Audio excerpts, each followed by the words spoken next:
Somebody said these people didn't come to the upper room. Does anybody know who they are? Any songs from the 70s that Slade made famous? Merry Christmas, absolutely. There's the vicar saying Merry Christmas. Yeah, come on, feel the noise. Come on, feel the noise, you know. But, get down and get with it, absolutely. Yeah, that's it. Please do find a seat, you know. You don't have to stand at the back. I don't know that, probably hearing me speak, you probably do want to stand at the back. It's when I sing that's the problem, that's true. Well, you'll be spared all that. But you know, somebody, Jean Algio, do you remember Jean? She couldn't be here today because she sadly has got a medical condition, means she can't travel. She lives down in Devon.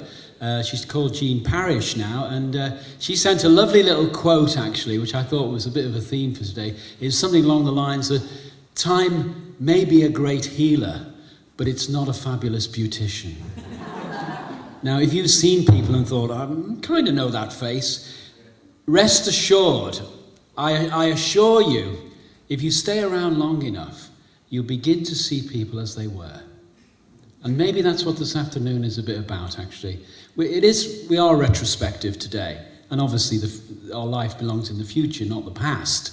But the past is important, isn't it? Because especially those formative years when we were all teenagers, well, some of us weren't quite teenagers, but and they were foundational in many ways. And some of you will have stayed with, you know, following Jesus. Some of you will have made other decisions. And that's what life does. People make choices. But even if you're not still a follower of there you still have memories and things that are important. Because we were a kind of community, weren't we, in many ways? And there were painful times. But I wonder if you remember, what was 1972 like? Because it was August 1972 that the Upper Room began. Anybody remember that? You just you finished exams or something? So we just wanted to very quickly just take a few minutes, just 5 minutes or so, running through the story of the Upper Room. But how did the Upper Room actually start? And probably not that many people know this, as Mr. Kane would say. It actually all began on a beach, Crosby Beach. Before the men were down there were two other men walking along the beach. And one was Colin, and one was me. And what happened was, a few of us had been involved the year before. We'd become Christians, and we got involved with Ross and Jackie and Bill were involved in a film ministry. And we used to show films at the Crosby Library. Ross used to organise. Bill was he's still the cameraman over there. At those films, a few people became Christians. Kathy was one, Jill, there may have been others. And then we all joined St John's Church, and we all felt, actually, we've got summer coming up, and we want to do something. So we were kind of praying about it. What should we do? Should we do a mission or whatever? I was just finished university, so I was probably the geriatric, but everybody else was just mid-teens. And we were praying, and young people are very passionate about their faith, and we were believing that God would say, this is what you should do. An amazing thing happened, quite out of the blue. Colin, who was the vicar here, rang me up. And I'd only met Colin, I think, once, because Jan, the year before, had written a play called What is Life? And it was really written to commemorate the departure of one vicar from St John's and a new one coming. And actually, the script for What is Life is on that wall over there. We managed to find it. And because we'd done it at St John's, for some reason we came here in 1971 and did it in the youth club. So the following year, Colin rings me up. I didn't really know him. He said, I'd like to meet with you. So we meet on the beach. We're walking on the beach, and I'm thinking, why has he rung me? He's probably thinking, why have I rung him? So it turns out that Colin has been away to Oxford to a sort of retreat and has had a real experience of God speaking directly to him in an amazing way. And part of the consequence of that, because this church was, in a way, was dying, wasn't it? It had financial problems. It was, there were various issues. And so what happened was, Colin said, well, I felt God told me to call you. And I had to look your number up in the book. And I said, that's strange, because we've been praying about doing a mission, so you can see where this is going, can't you? So we then had the problem, how do we tell our vicar? Because we're at St John's, we're going to go and do this somewhere else. And Stuart Simons, who was only quite new, remember he'd only come the year before, Penny and I think it was just the two of us went to see him to try and find a way of saying, do you mind if we go and work in another church? And you know the way vicars can be very parochial and, no sheep stealing here. No, I'm only joking, Ross. So we were a bit wondering how we're going to put this one across. And he, without prompting, Stuart Simons says, and I remember the quote very vividly because it became prophetic.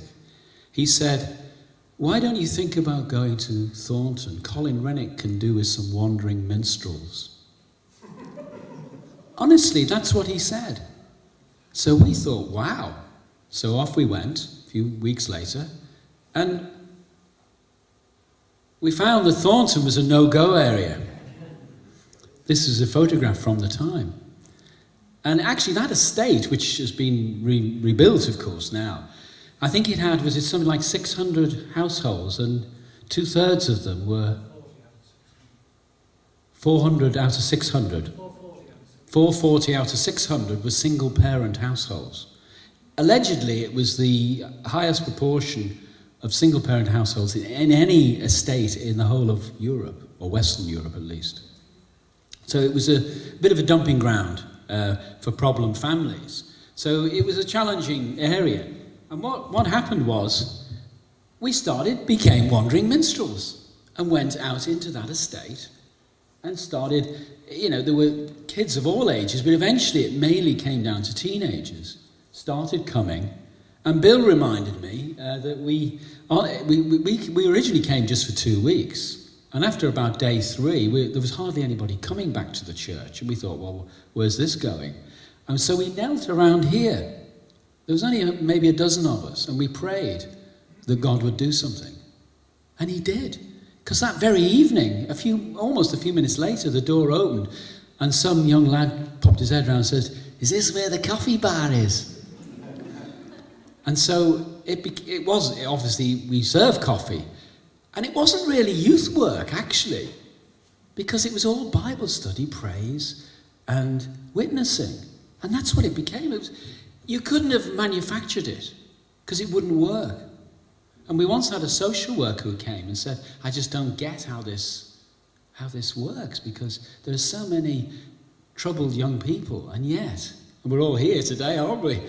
And yet, somehow, there is a cohesion, and there's a glue.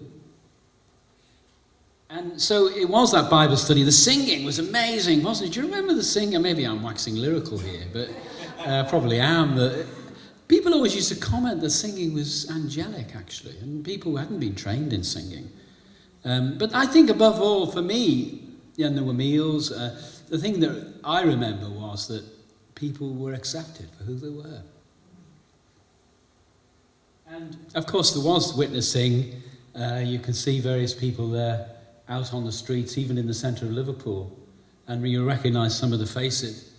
Stephen Greener here, by the way, hiding behind this poster. He would have liked to have been here today, but his wife sadly has had a stroke, and so his wife's in hospital, Susan, so he couldn't be here. He lives over in Yorkshire.